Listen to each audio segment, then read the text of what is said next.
Hello student, कैसे हो आप सब। देखो, क्लास 9 का टॉपिक चल रहा था हमारे पास। क्लास 9 लास्ट टाइम मैंने इससे पहले वाली जो वीडियो थी, टाइप ऑफ एंगल्स, अगर आपको चैप्टर 6 अगर आपको कंप्लीट अच्छे से करना है तो टाइप ऑफ एंगल जो है, ये वाली जो वीडियो है वो इसके लिए इम्पोर्टेंट है। पहले उस वीडियो को देखना। अगर पहले ही आप इस वीडियो को देख रहे हो, ये वाली जो मैं लेके आया हूं वो एक्सरसाइज 6.1 है। एक्सरसाइज 6.1 का सॉल्यूशन लेके आया हूं आपके सामने। तो अब देखें, एक छोटी सी बात और बताना चाहता हूं मैं। जैसे एंगल को या तो हम एक अक्षर से लिख सकते हैं, जैसे ए एंगल है, या फिर हम इसको, जैसे अगर मैं इस एंगल को नाम देना चाहूं ए ओ सी, मतलब यहां से नाम देना स्टार्ट करते हैं। ये वाला जो है वो बीच में होना चाहिए। जैसे इसका नाम अगर दूं तो मैं ए ओ सी, तो इसका नाम क्या हो जाएगा, ए ओ सी। यहां से जब स्टार्ट किया हमने, यहां से चलना ओ फिर सी, यहां तक पहुंचे हैं, तो ये कौन सा एंगल बना है हमारे पास, ये वाला एंगल।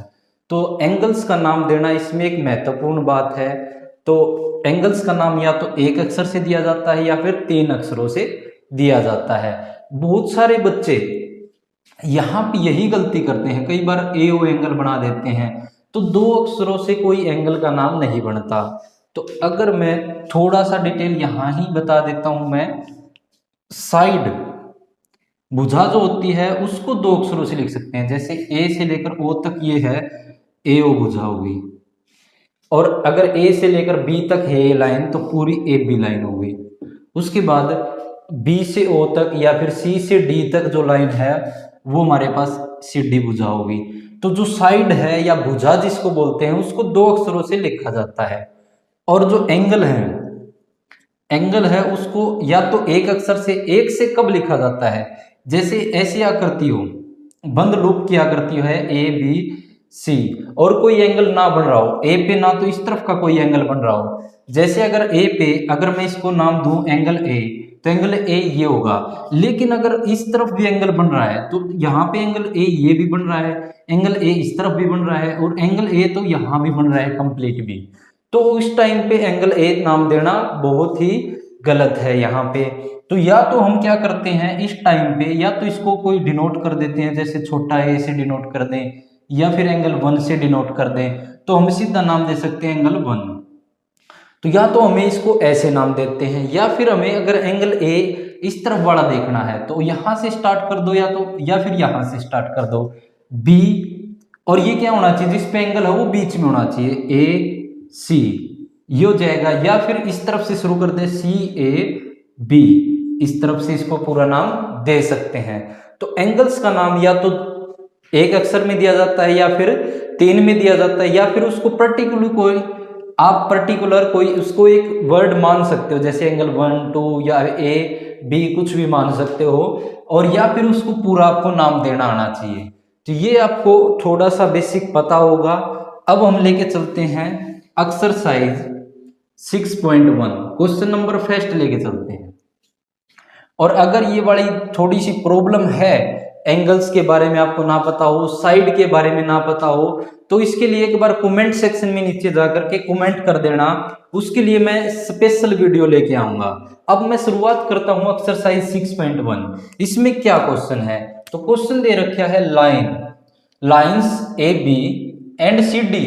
2 लाइन है, एक तो लाइन ए बी, ए से लेकर देखो बी तक ये वाली लाइन है, और दूसरी लाइन है सी और डी, सी से लेकर डी तक की। ये 2 लाइन है, इंटरसेक्ट मतलब कट करते हैं, कहां पे, एट ओ बिंदु पे। देखो यहाँ पे ये वाली लाइन और ये वाली लाइन जब आपस में मिलाते हैं, तो ये वाली दोनों आपस में, ये और ये आपस में ओ पर कट करके जाती हैं। इफ यदि L A O C, angle A O सी किसके बारे में बात कर रहे हैं, इस वाले एंगल के बारे में बात कर रहे हैं। ये वाला एंगल प्लस, अगर इसको जोड़ दूं किसमें, एंगल बी ओ ई, इस वाले एंगल में अगर जोड़ दूं, तो इन दोनों का जोड़ कितना है, इक्वल टू में 70, इन दोनों का जोड़ है 70 डिग्री। एंड BOD एंगल जो है, ये वाला जो साइन होता है वो किस चीज का होता है? एंगल का। एंगल या हिंदी में जिसको बोलते हैं कोण। तो अगर एंगल BOD की बात करूं, B यहां से ये रहा B, बीच वाला जो होता है उस पे एंगल होता है O, और D यहां से लेकर ये लूप क्या बन रही है? ये वाला। तो ये वाला जो एंगल है वो कितना डिग्री है? 40 डिग्री।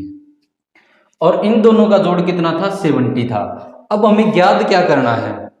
हमें ज्ञात करना है फाइंड कि angle BOE, angle BOE, BOE ये वाला जो एंगल है वो हमें ज्ञात करना है। इन दोनों का जोड़ 70 था, लेकिन अलग अलग से हमें नहीं पता ये कितने डिग्री है। प्लस क्या दे रखा है? Reflex angle of COE, reflex बताना है। एक बार मैं BOE को सोल्व करूं, उसके बाद बताएंगे रिफ्लेक्स भी क्या है। तो स्टार्ट करते हैं। सबसे पहले इन क्वेश्चनों को स्टार्टिंग करने में सबसे पहले बिल्कुल इजी भी लगे, और दूसरा अगर कोई देखने वाला होता है तो उसको ये लगे कि क्वेश्चन हाँ भाई किया है बंदे ने। तो देखो इसको कैसे स्टार्ट करते हैं। तो यहां पे सबसे पहले लिखते हैं गिवन दैट। तो गिवन में क्या है? गिवन सीधा गिवन लिख सकते हैं हम। गिवन में क्या है? तो गिवन में हमारे पास क्या है कि एंगल AOC प्लस में एंगल BOE, इन दोनों का जोड़ जो है वो कितना है? 70 डिग्री है। और एंगल BOD इजिकल टू में कितना है? 40 डिग्री है। ये हमें दोनों चीजें गिवन है। उसके बाद टू प्रूव में क्या होता है? जो हमें ज्ञात करना है, सिद्ध करना है। इसको हिंदी में लिखना है दिया है। गिवन दिया है, टू प्रूव सिद्ध करना है, सिद्ध करना। उसके बाद टू प्रूव हमें प्रूव क्या करना है कि एंगल BOE निकालना है, प्लस एंड एंगल कौन सा निकालना हमें? रिफ्लेक्स ऑफ किसका? COE का। ये सबसे पहले हमें ये दो चीजें लिखनी होती है कि गिवन क्या है या प्रूफ हमें क्या करना है। उसके बाद लास्ट में हमारा काम होता है प्रूफ हमें लेके चलना होता है। प्रूफ होता है प्रमाण, हल हम लेके चलेंगे। यहां तक का जो काम है, देखो ये क्यों लिखना अच्छा रहेगा, क्योंकि अगर आपके एग्जाम के अंदर डायग्राम बना दोगे, प्लस ये दो बातें लिख दोगे, और प्लस थोड़ा सा स्टार्टिंग कर दोगे, अगर आपको क्वेश्चन ना भी आता हो तो भी एग्जाम में अगर 4 नंबर का है, 3 नंबर का है, तो वो नंबर आपको वैसे भी 1 या 2 नंबर वैसे आपको एग्जाम में मिल सकते हैं। तो अब हम प्रूफ लेके चलें, इसको सोल्व करना है। तो देखो कल की जो वीडियो, इससे पहले वाली जो वीडियो थी उसकी बात करूं मैं, तो देखो ये वाला जो है, दो अगर सिर आपस में मिले हुए हों, दो सिर आपस में मिले हुए हों तो वे कैसे एंगल होते हैं? दो, एक यहाँ पे है और एक इससे पीछे है, तो दोनों के दोनों क्या होते हैं? बराबर होते हैं। तो अगर मैं बात करूं ये वाला एंगल AOC, ये वाला एंगल प्लस ये वाला एंगल BOD, ये दोनों क्या हो जाएंगे? ये 40 है तो ये वाला भी 40 होगा। क्यों होगा? दोनों देखो शीर्षाभिमुख कोण है, वर्टिकली अपोजिट एंगल है। तो हम यहां से लिख सकते हैं एंगल AOC इजिकल टू बराबर होगा किसके? एंगल BOD, एंगल BOD के इजिकल टू में कितने डिग्री हो जाएगा? दोनों के दोनों 40 डिग्री। तो यहां से ये 40 हो जाएगा, इसका रीजन क्या हो जाएगा? Vertically opposite angle, opposite angle, जिसको हिंदी में क्या बोलेंगे? शीर्षाभिमुख कोण, शीर्षाभिमुख कोण। तो यहां से हमारे पास ये वाला एंगल आ चुका है AOC। ये क्यों निकाला है? देखो हमारे पास इन दोनों का जोड़ कितना था? AOC और BOE का, इन दोनों का जोड़ जो था वो 70 था। अगर मैं इसको लिखूं AOC प्लस में BOE एंगल इजिकल टू में कितना है? 70 डिग्री। ये बात कहाँ है? गिवन में थी, गिवन दैट, ये वाली बात थी गिवन दैट, ये चीज हमें गिवन थी। तो गिवन से निकाला हमने, और इसकी मान कितना आया है? 40 प्लस में BOE इजिकल टू में 70 डिग्री। तो यहां से देखो इसका रीजन भी हम दे सकते हैं। ये वाला जो है अभी हमने ऊपर सोल्व किया है कि AOC जो है वो कितना था 40 डिग्री। हमने इसकी वैल्यू लिखी है। हर लाइन के साथ क्या है, रीजन देना पड़ेगा कि हम क्या चेंजिंग कर रहे हैं। ये वाला 40 उस तरफ लेके जाएं तो बी ओ ई जो एंगल आ जाएगा 70 माइनस कितना आ जाएगा, ये वाला 40 इस तरफ प्लस का, उस तरफ जाके माइनस का हो जाएगा। तो यहां से 70 में से अगर 40 माइनस करूं तो कितना बच जाएगा 30 डिग्री। तो ये वाला जो एंगल आ जाएगा वो कितना आ जाएगा बी ओ ई कितना आ जाएगा 30 डिग्री। एक तो एंगल हमें यही निकालना था, एंगल बी ओ ई निकालना था। दूसरा हमें रिफ्लेक्स निकालना है। किसका रिफ्लेक्स? रिफ्लेक्स एंगल क्या होता है? अब देखो रिफ्लेक्स एंगल की बात करूं, अगर बात करें सी ओ ई, ये वाला एंगल है और इसका रिफ्लेक्स बताना है, ये नहीं बताना इसका रिफ्लेक्स। रिफ्लेक्स का मतलब इसको छोड़ करके बाकी जितना भी एंगल है वो बताना हमें। इसको छोड़ करके बाकी जितना भी एंगल है वो हमें बताना है। सीओई को छोड़ करके कंप्लीट जो एंगल होता है, कंप्लीट अगर एंगल की बात करूं 360 होता है, और अगर उसमें से अगर मैं ये वाला एंगल घटा दूं तो इसका क्या हो जाएगा, रिफ्लेक्स हो जाएगा, बाकी ये सारा एंगल हो जाएगा। तो देखो अब अगर मैं बात करूं इस यहां से लेकर यहां तक की, अगर मैं बात करूं कहां तक की बात कर रहे हैं हम, ये वाला यहाँ पे जो कंप्लीट एंगल बन रहा है इसकी बात कर रहा हूं। Angle A O C B है इसमें। देखो अगर बात करें हम, इसमें angle A O C B है, प्लस इसमें एंगल क्या है सी ओ ई है। पहले मैं सी ओ ई एंगल निकाल देता हूं और इसका रिफ्लेक्स क्या हो जाएगा, 360 में से इस एंगल को माइनस कर देंगे, वो उसका क्या हो जाएगा, रिफ्लेक्स हो जाएगा, प्लस बी ओ ई।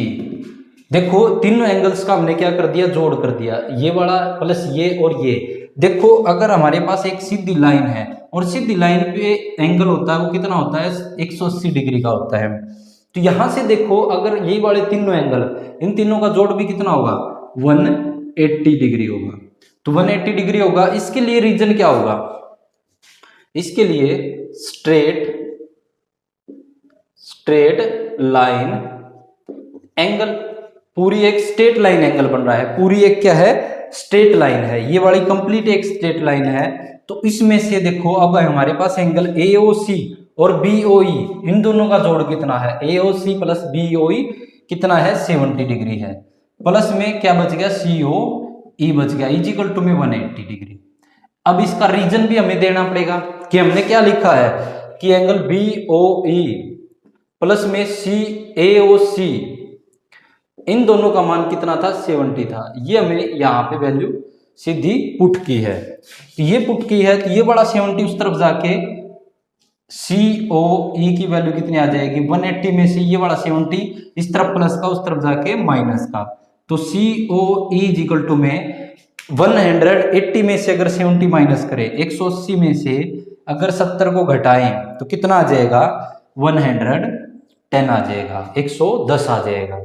उसके बाद हमें क्या था, हमें ये निकालना था कि ये COE है, इसका रिफ्लेक्स निकालना था। रिफ्लेक्स का मतलब ये नहीं निकालना था, इसको छोड़ करके बाकी जो डायग्राम में है वो पूरा एंगल निकालना था, इसको छोड़ करके COE को छोड़ करके। तो यहां से रिफ्लेक्स COE इजिकल टू में कंप्लीट 360 में से क्या घटा देंगे, एंगल COE घटा देंगे।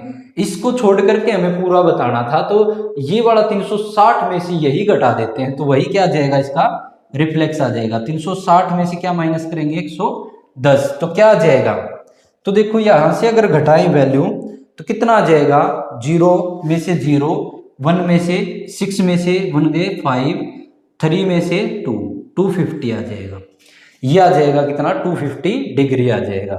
ऊपर इनके डिग्री लगा देना आप। तो ये था हमारे पास इसका क्वेश्चन नंबर फर्स्ट। एक बार ये देखो, नेक्स्ट करवाते हैं।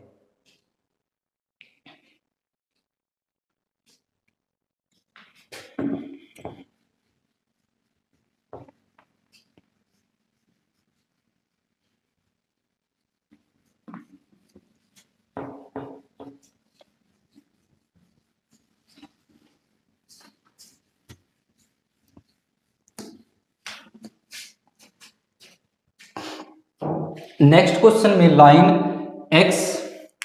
लाइन दे रखी है XY और MN।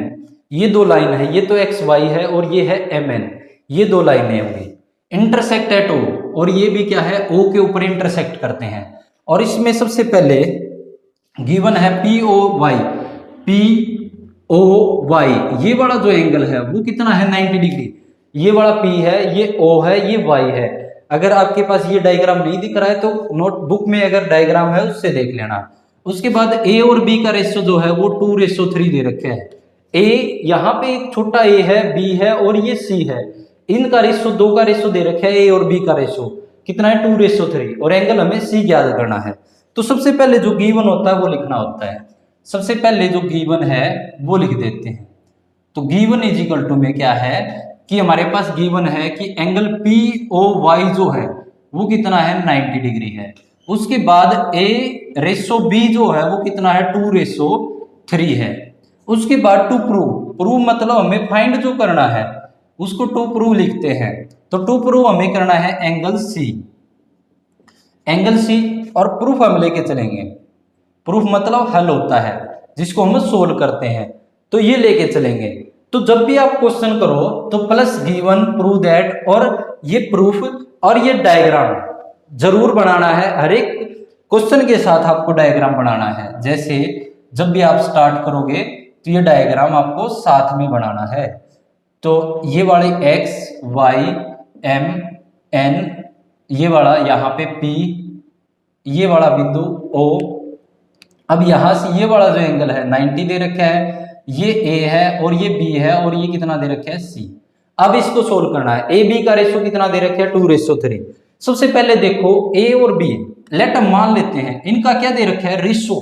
रेशो का मतलब क्या होता है, जैसे देखो अगर हमारे पास 2/3 दे रखा है, 2:3 का मतलब ये 3 जो इसके डिवाइड में आ जाएगा। तो इसमें से ऐसी कोई एक वैल्यू होगी जो यहाँ पे मल्टीप्लाई में होगी, जो दोनों में होगी, और वो क्या पता इन्होंने कैंसिल कर दी है। जैसे यहाँ पे मान लो 0 ही हो तो यहाँ पे 0 कैंसिल होके यहाँ पे बन गया 2:3 बन गया। या फिर यहाँ पे कोई और मल्टीप्लाई में कुछ ऐसी वैल्यू हो जो दोनों में हो, जो यहाँ से कटने के बाद ये 2/3 बन गया हो, तो वही वैल्यू हम मान लेते हैं कि ए जो है वो 2 ना होकर के क्या हो जाए 2x होगी। यहाँ पे एक x वैल्यू मान लेते हैं, और जो b है उसको भी क्या मान लेते हैं, जो a का मान है वो 2 है, b का मान कितना है वो 3 है। तो b का मान 3 ना मान करके x मान लेंगे, क्योंकि यहाँ पे ये हो सकता है इनके साथ कुछ ना कुछ मल्टीप्लाई में हो, और जो डिवाइड करने के कारण ये आपस में कैंसिल हो गए हो, और जब ये 2:3 बने हो। तो ये हमने मान लिए हैं ए और बी। तो अब देखो अगर मैं बात करूं इस कंप्लीट की, तो यहाँ पे अगर बात करूं इस पूरे की, angle A plus B plus ये वाला जो 90 है, यहां से angle A plus angle B plus angle कौन सा है P O Y is equal to में 180। क्यों लिख रही है 180, क्योंकि देखो ये वाली क्या है एक पूरी स्ट्रेट लाइन है, ये वाली एक्स से लेकर के यहां तक जो है एक कंप्लीट एक स्ट्रेट लाइन है। अगर स्ट्रेट लाइन की बात करूं तो ये कितना होगा पूरा 180 होगा। तो angle A plus B plus P O Y is equal to में कितना हो जाएगा 180। रीजन क्या आ जाएगा straight line, straight line angle, straight line angle के कारण। उसके बाद यहां से ए और बी का मान, ए का मान हमने क्या माना है 2x प्लस बी का मान हमने क्या माना है 3x। उसके बाद यहां से पी ओ वाई का मान कितना है 90 डिग्री इजिकल टू में 180। देखो ये वाला 2x और 3x कितना आ जाएगा 5x। ये वाला 90 यहां पे प्लस का है, उस तरफ जाके क्या हो जाएगा 180 माइनस का 90 आ जाएगा। अब यहां से देखो 5x, ये वाला अगर माइनस करूं 180 में से कितना घटाना है 90 घटाना है। 180 डिग्री में से 90 डिग्री घटाएंगे तो कितना बच जाएगा 90। यहां से x का मान निकालना है, ये यहां गुणा में है, उस तरफ जाके क्या आ जाएगा भाग में चला जाएगा, तो डिवाइड में आ जाएगा। 5 1 जा 5 की टेबल से ऊपर और नीचे काटते हैं तो 5 1 जा 5, यहाँ पे बच जाएगा कितना 4, और ऊपर से उतारेंगे 0, 5 8 जा 40। तो यहां से क्या हो जाएगा 18 पे ये पूरा कैंसिल हो जाएगा। तो x का मान कितना आ जाएगा 18। हमने लेट क्या माना था, लेट a और b का मान अब क्या आ जाएगा, x का मान वहां क्या कर देंगे पुट कर देंगे।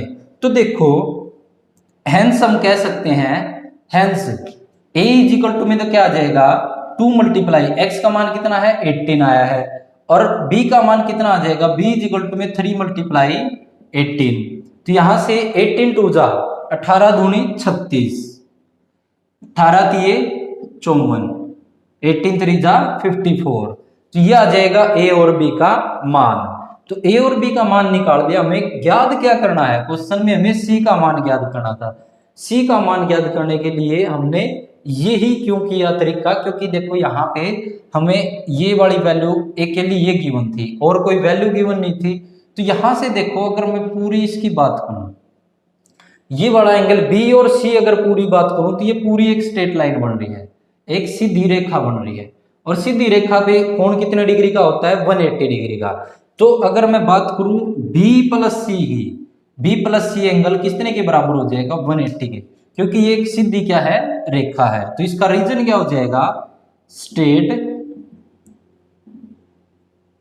Line angle. Straight line angle के कारण बी की जगह हम क्या लिख सकते हैं 54 प्लस सी हमें निकालना है इज इक्वल टू में 180, क्योंकि देखो हमें सी का एंगल ज्ञात करना था। तो ये है, और ये वाला सी यहां रह जाएगा इज इक्वल टू में ये वाला 180 माइनस में क्या आ जाएगा 54 आ जाएगा। तो ये यहां से कितना आ जाएगा हमारे पास 180 में से 54 क्या कर देंगे माइनस कर देंगे। तो 10 में से 4 गए, देखो या तो ऐसे माइनस करके देख लिया करो यहां से साइड में, 10 में से यहां से कैरी ली हमने, 10 में से 4 गया कितना बच गया 6, यहां से बच गया हमारे पास कैरी ली थी तो 7, 7 में से 5 गए 2 और यहाँ पे 1, तो 126 क्या आ जाएगा डिग्री, ये सी का मान आ जाएगा। हमें जो प्रूव करना था वो कितना आ गया हमारे पास एंगल सी। तो लास्ट में हम लिख सकते हैं हेंस प्रूव, हेंस प्रूव। तो ये था हमारे पास फर्स्ट और सेकंड क्वेश्चन का सॉल्यूशन। आशा है कि आपको समझ में आ गया होगा, और अगर कोई प्रॉब्लम है तो कमेंट करके जरूर बताना। प्लस वो बात जो बताई थी मैंने, अगर आपको एंगल्स के बारे में अगर वीडियो चाहिए है कि एंगल्स लिखने में अगर आपको दिक्कत आती है 3 एंगल कैसे लिखे जाएंगे, तो उसके लिए आप मुझे कमेंट करके बताना, उसके लिए मैं स्पेशल वीडियो लेके आऊंगा। और आई थिंक आप समझ रहे होंगे, तो धन्यवाद।